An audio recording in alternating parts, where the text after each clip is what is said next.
queridos alunos do segundo ano, tudo bem? Aqui é a sua professora Fernanda e estou de volta para mais uma aula de língua portuguesa. Hoje vamos iniciar o nosso capítulo 9, na página 86. Os exercícios que ficaram faltando no capítulo anterior ainda vamos retomar na nossa aula de redação. Nesse novo capítulo, nós vamos ver um gênero textual novo, que é o conto de fadas, e vamos ver entre o capítulo 9 e o capítulo 10 o grau do substantivo. Nós vamos aprender a flexionar o substantivo de acordo com seu grau, aumentando no aumentativo ou diminuindo no diminutivo. Sabe aquelas histórias que seus pais contavam quando vocês eram pequenininhos para dormir? Ou que contam até hoje? Então, hoje nós vamos falar sobre os contos de fadas, que nem sempre precisam ter fadas em suas histórias. Os contos de fadas são histórias imaginárias, ou seja, elas são inventadas. Geralmente, as histórias vivem em um mundo de fantasia, onde temos um herói ou uma heroína e sempre temos um final feliz. Essas histórias, elas fazem parte da narrativa, ou seja, tem personagens, narrador, tem um enredo e, como todo bom conto de fadas, tem um final feliz. Isso que diferencia os contos dos contos de fadas. Os de fadas sempre têm um final feliz e um grande herói ou uma heroína. Nós temos vários contos de fadas na literatura infantil. Pinóquio, Cinderela, Os Três Porquinhos, A Bela e a Fera, Caixinhos Dourados, João e Maria, a Cinderela. Nós temos vários. É um gênero muito rico e que nós temos muitas informações para passar. Hoje nós vamos fazer parte da abertura desse capítulo com o texto O Pequeno Polegar. Esse tipo de gênero textual que estamos vendo hoje, os contos de fadas, eles são muito diferentes dos últimos textos que nós vimos, como as fábulas. As fábulas, relembrando, são textos com personagens de animais e sempre trazem uma moral, um final da história que tem um ensinamento, nem sempre um final feliz. Já os contos de fadas, não, tem sempre um herói, uma heroína, tem um grande final feliz, tem todo um enredo durante a história, mas é um texto curto, onde você consegue ter toda um início, um meio e um final dentro de um mesmo texto, tá? E os contos de fadas, com certeza você deve lembrar de um em que a sua família já tenha te contado, que você já deve ter lido em uma escola. Vamos ver agora O Pequeno Polegar. Esse texto está dividido em duas partes. Vamos começar. O Pequeno Polegar. Era uma vez uma família de camponeses pobres, com 7 filhos e ainda crianças. O filho caçula era tão pequeno que era chamado de Pequeno Polegar, mas ele era muito esperto e ágil. Naquele tempo, houve uma grande fome que se espalhava por todas as cidades. Não havia alimentos para todos. O pai das crianças, sabendo que todas morreriam de fome se ficassem em casa, teve uma ideia. Vou levar todos para a floresta, talvez encontre alimentos por lá. A mãe chorou muito, mas concordou com o pai e não contou nada para os filhos, para que não se desesperassem. Preparou um lanchinho para cada um, o último que tinha. Todos partiram pela manhã, como se fossem passear na floresta. Quando todos estavam bem cansados de andar, os pais foram se afastando, sem que as crianças percebessem. O Pequeno Polegar foi o primeiro a reparar que os pais haviam sumido. Todos tentaram procurar, mas se descobriram perdidos e abandonados. O irmão mais velho subiu na árvore mais alta para procurar um abrigo para a noite, e todos festejaram quando ele disse ter visto a torre de um castelo ao longe. Caminharam rapidamente, pensando achar um grande castelo acolhedor, com um rei e uma rainha ricos e bondosos, para dividir abrigo e alimento com todos eles. O castelo não era bem isso, quando se via de perto, mas bateram à porta assim mesmo. Uma estranha voz respondeu: "Vocês são loucos? Não sabem o que tem atrás dessa porta?" "Quem está falando?" perguntou o Polegar. "Eu! Não sabia que existiam maçanetas falantes?" disseram todos. "Para a sorte de vocês, está vindo aí a dona da casa, que é boa, carinhosa, mas se chegar o patrão..." Vamos fazer a continuação da história na página 89. Ela está dividida em 2 partes. A dona da casa abriu a porta, torcendo o nariz da maçaneta, que nem reclamou. Recebeu aquelas crianças abandonadas e famintas com todo o seu carinho, mesmo preocupada que o marido pudesse chegar a qualquer momento. A maçaneta, como sempre, soltou berros horríveis quando o patrão torceu forte seu nariz para entrar. Ouvindo isso, a dona da casa correu para esconder as crianças embaixo da cama do casal. Não adiantou nada, pois o ogro malvado, que era seu marido, sentiu o cheiro de gente estranha logo. "Vou comê-los no jantar! Ah, ah, ah!" A mulher pediu que esperasse um pouco mais, pois o jantar já estava pronto e tinha todos os pratos especiais que ele adorava. Então o ogro mandou que as crianças fossem se deitar.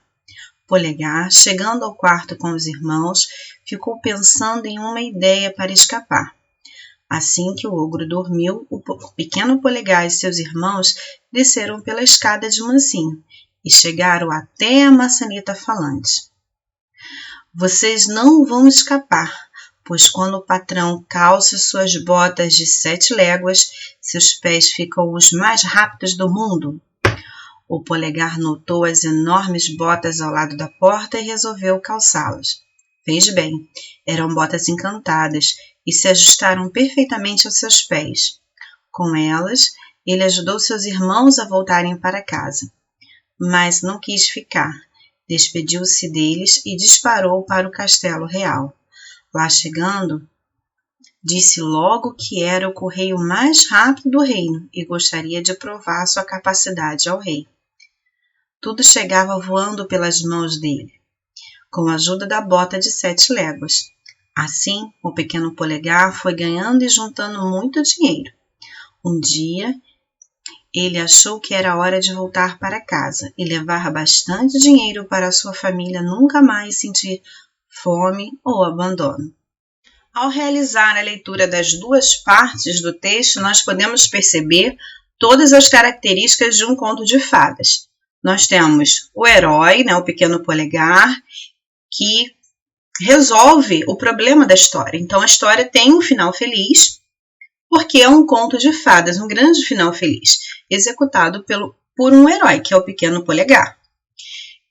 Toda essa história ela tem início, meio e fim. Nós temos um enredo, porque os contos de fadas fazem parte da narrativa. Então, eu tenho o personagem, eu tenho o narrador, eu tenho o enredo, e como característica de um conto de fadas, eu tenho um final feliz. Nós vamos realizar a interpretação desse texto com os exercícios da página 88, 90 e 91, que fazem parte da interpretação desse conto de fadas que nós lemos. Na página 92, nós já temos um outro conto de fadas, O Patinho Feio, uma história muito conhecida infantil. Aqui no Patinho Feio, nós vamos identificar também a narrativa, as características de uma narrativa, vamos perceber o final feliz, nós vamos perceber o grande personagem que é o Patinho Feio, e nós vamos fazer a interpretação desse texto. Nós temos aqui um recorte sobre o Patinho Feio. Eu vou deixar para vocês em anexo um vídeo, na verdade, contando a história do Patinho Feio para quem não conhece toda a história. Aí vai conseguir marcar, fazer a interpretação desse texto, marcar a sequência de fatos e responder as perguntas. Nas páginas 94 e 95, nós vamos começar a ver substantivos no diminutivo. Então, vamos recordar, substantivos são palavras que nomeiam seres ou pessoas, ok? E nós temos os substantivos próprios, que dão nome às pessoas, aos lugares, e temos os substantivos comuns, que nomeiam coisas, objetos. Nós podemos dar um diminutivo ou um aumentativo a eles. Quando nós utilizamos o diminutivo para dar uma ideia de tamanho pequeno ou de carinho, uma expressão afetuosa, nós chamamos de substantivos diminutivos. Por exemplo, pato, patinho, peru, peruzinho, fada, fadinha. No sentido carinhoso, por exemplo, aqui nós temos uma frase na letra C. Os filhotes eram todos muito bonitinhos. Bonito é um substantivo, bonitinho é um substantivo no diminutivo. Não de tamanho, mas o sentido afetuoso. O que vamos fazer para alimentar nossos filhinhos? Filhinhos no sentido afetuoso. Nem sempre o diminutivo vai indicar tamanho pequeno, tá? Já que, por exemplo, pato, patinho, pinto, pintinho, eu estou diminuindo, lanche, lanchinho. Agora, eu tenho palavras que têm essa terminação, essas terminações inho e inha, que não indicam diminutivo. Por exemplo, ninho. Não é porque tem o final inho, quer dizer que seja diminutivo. Rainha, rainha é uma palavra que termina com inha. Já lanchinho é um lanche pequeno. Aqui sim o substantivo está no diminutivo. Madrinha, madrinha é uma palavra que já se escreve assim, tá? Então esse inha não quer dizer diminutivo. Já patinho, sim, pato, a palavra substantivo pato, e no diminutivo patinho. Aqui nós temos um lembrete em relação a isso. Algumas palavras terminadas em inho ou inha não indicam tamanho pequeno ou ideia de carinho, tá? Vamos praticar esses substantivos nas páginas 94 e 95. Substantivos no diminutivo. Para colocar a palavra no diminutivo, nós temos algumas regras. Aqui no finalzinho da nossa página 97, nós temos um quadro sobre essas regras. Usamos inho ou inha nas palavras que terminam com vogal fraca e também nas que terminam com as letras S ou Z. Então, toda vez que vier S ou Z no final de uma palavra ou uma vogal fraca, como o exemplo aqui de peixe, nós vamos acrescentar a palavra o inho ou inha, dependendo da palavra. Peixe, peixinho, lápis, lapizinho, nariz, narizinho. Temos o final com Z, final com S e o final com uma vogal fraca. Usamos zinho e zinha nas palavras com vogal forte, com consoantes, com vogais nasais ou com encontros de vogais. Então, utilizamos mais o zinho e zinha do que o inho e inha, porque temos uma quantidade maior de palavras que se encaixam nesse critério. Por exemplo, vovó, vovozinha, pastel, pastelzinho. Nós não falamos pastelinho, não falamos vovoinha. Então, na própria adequação da palavra, nós percebemos quando utilizamos o inho, inha ou zinho e zinha, tá? Rã, ranzinha, coração, coraçãozinho. São as duas formas de aplicação dos diminutivos. Vamos fazer os exercícios desta página e eu vou mostrar o aumentativo. Não faremos agora os exercícios para não ficarem muitos exercícios, mas eu vou explicar já o aumentativo para que possamos fazer esse comparativo. Mas faremos apenas os exercícios sobre os diminutivos, que é até a página 97 do nosso capítulo 9. Aqui na página 112, nós vamos ver a aplicação do aumentativo. Aumentativo é o contrário do diminutivo. Se eu utilizo uma terminação, aquele acréscimo, inho, inha, zinho, izinho, para diminuir um substantivo, já no aumentativo eu utilizo ão e zão para aumentar o grau do substantivo.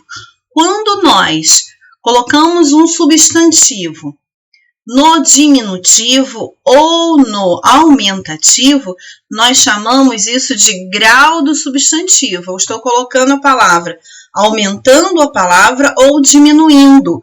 Por isso que isso se chama grau dos substantivos, tá? Aqui nós vamos ver algumas palavras. Lobão, melão. Melão já é uma palavra que existe nessa terminologia de ão. Ela não é uma palavra aumentada. Assim como no diminutivo, nós já temos palavras terminadas em inha, zinha, como rainha, ninho, que vimos. Essas palavras elas já têm essa terminologia. Elas já terminam em inho, inha, e nem por isso elas estão diminuídas. Da mesma forma, por exemplo, a palavra mamão. Mamão já é uma palavra. Então, ela não está no aumentativo. Então, nós temos que tomar cuidado com os substantivos. Se eles estão alterados segundo grau, eles estão aumentados ou diminuídos, ou se são palavras que já se escrevem dessa forma. Por exemplo, boca, se eu dou um grau no aumentativo, eu vou escrever bocão. Se eu dou um grau no diminutivo, eu vou escrever boquinha. Dedo, dedo, substantivo normal. Dedinho, no diminutivo, grau do diminutivo. Se eu falo dedão, eu estou no aumentativo, eu aumentei. A palavra mão já tem essa terminologia, ela já termina com ão. A palavra avião também já termina com ão. Agora, garoto, por exemplo, tem a palavra garoto, existe o grau diminutivo, garotinho, e existe o grau aumentativo, garotão. Os substantivos são palavras que nomeiam pessoas ou seres, e também objetos, que nomeiam todas as coisas. Nós podemos alterar o grau de um substantivo para o aumentativo ou para o diminutivo. No diminutivo, nós também diminuímos não no sentido só de tamanho, mas também no sentido afetuoso. Tem essa característica no grau diminutivo. Então, já conseguimos comparar o grau dos substantivos, tanto em diminutivo quanto em aumentativo. Quando entrarmos na semana que vem no capítulo 10, nós faremos os exercícios sobre aumentativo. Eu só utilizei hoje para compararmos essas duas ideias. Nossa aula de português vai ficando por aqui. Façam os exercícios até a página 97. Um beijão e até a próxima aula. Tchau, tchau. Era um lindo dia de primavera e a agitação perto do lago marcava uma ocasião especial. Num cantinho, perto de um arbusto, a mamãe pata observava, feliz, o nascimento de seus filhotinhos. 4 lindos patinhos saíram primeiro da casca.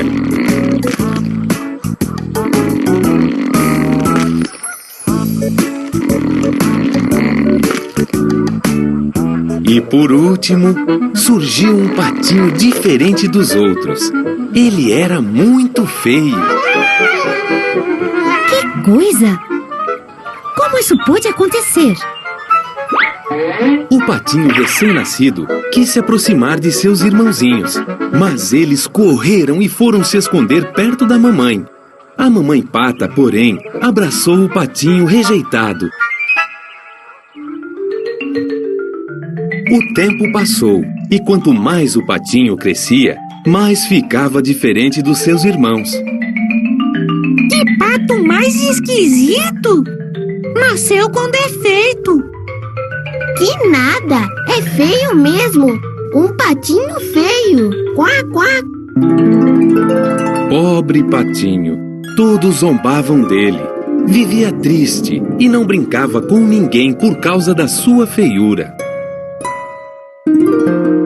Já que ninguém gosta de mim, eu vou embora para bem longe. E o patinho feio foi em direção à floresta. Andou até anoitecer. Com fome e com muito medo, procurou um cantinho para descansar. Eu ainda vou achar um lugar onde consiga fazer muitos amigos. Com esta ideia na cabeça, o patinho feio adormeceu triste, mas com o coração cheio de esperança. Quando acordou, ele seguiu o barulho de água para ver se conseguia comida. Correu e encontrou um lago onde patos selvagens brincavam alegremente. Olá!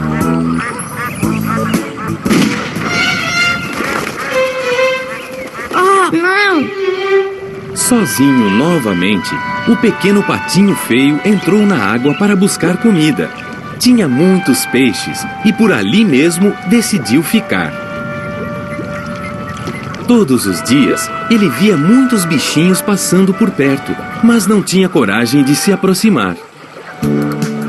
Numa manhã ensolarada, quando o patinho feio acordou, uma família de patos brincava na margem do lago. Interessado nas brincadeiras, ele decidiu se aproximar. Com licença.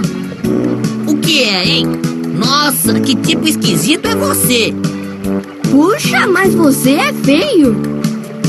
Ei, você pode estar doente. Sai pra lá que eu não quero pegar essa feiura. E lá se foi o patinho feio para o outro lado do lago. Não tinha jeito mesmo. Ninguém queria ficar perto dele.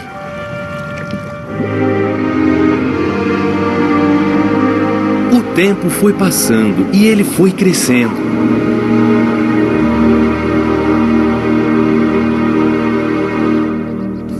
Um dia, apareceram muitos cisnes no lago e foram logo se aproximando do patinho para conversar. Desconfiado, o patinho não acreditou que quisessem ser seus amigos de verdade. Olá! Por que você está conversando comigo? Ora, você já viu o seu reflexo? Você é um dos nossos e quero saber das novidades nesse lago. O patinho olhou-se no espelho d'água e ficou radiante. Finalmente entendeu por que era tão diferente da sua família de patos. Ele era um cisne, e um lindo cisne. Decidiu então juntar-se ao grupo e morar com seus novos amigos. Assim viveu feliz para sempre.